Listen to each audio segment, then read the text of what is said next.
মহানবী সাল্লাল্লাহু আলাইহি ওয়াসাল্লামের বাণী অনুযায়ী মক্কায় কিয়ামতের আলামত শুরু। আরব ভূমিতে যতদিন তৃণলতা ও নদীনালা ফিরে আসবে না ততদিন কিয়ামত হবে না। মহানবী সাল্লাল্লাহু আলাইহি ওয়াসাল্লাম কর্তৃক বর্ণিত এক হাদিসে এমনটাই উল্লেখ পাওয়া যায়। মহানবী সাল্লাল্লাহু আলাইহি ওয়াসাল্লামের বাণী অনুযায়ী সম্প্রতি পবিত্র কাবা ঘরের বেশ কাছের কয়েকটি পাহাড়, মাঠঘাট ও সড়কের দুই পাশ সবুজ তৃণলতায় ছেয়ে গেছে। পবিত্র মক্কা নগরীর এইরকম কয়েকটি ছবি সামাজিক যোগাযোগ মাধ্যমে ছড়িয়ে পড়ে। ছবিগুলোকে অনেকেই কিয়ামতের আলামত হিসেবে সতর্ক করেছেন। কুরআন হাদিসে কিয়ামতের অনেকগুলো আলামতের কথা বলা হয়েছে।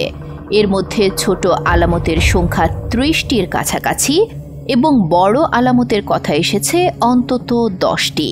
ছোট আলামতের মধ্যে এখনও পুরোপুরি প্রকাশ পায়নি এমন একটি হল আরব ভূখণ্ডে তৃণলতা ও নদীনালা ফিরে আসা। হাদিসে যেহেতু ফিরে আসবে কথাটি এসেছে, তাই বোঝাই যাচ্ছে প্রাচীন যুগের কোনো এক সময়ে আরবের মরু অঞ্চলে সবুজ তৃণভূমি ও নদীনালা ছিল।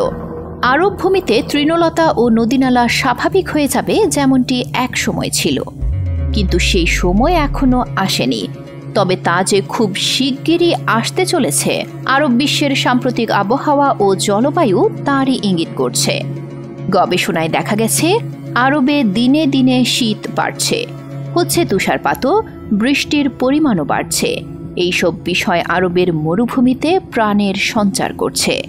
মক্কার শুকনো পাহাড় ও মরুর বুকে সবুজ ঘাস ও তৃণলতা গজানোর পরপরই কিয়ামত হয়ে যাবে এমন ভাবার কারণ নেই, বরং এই ঘটনা মহান আল্লাহর পক্ষ থেকে কিয়ামতের সতর্কবার্তা।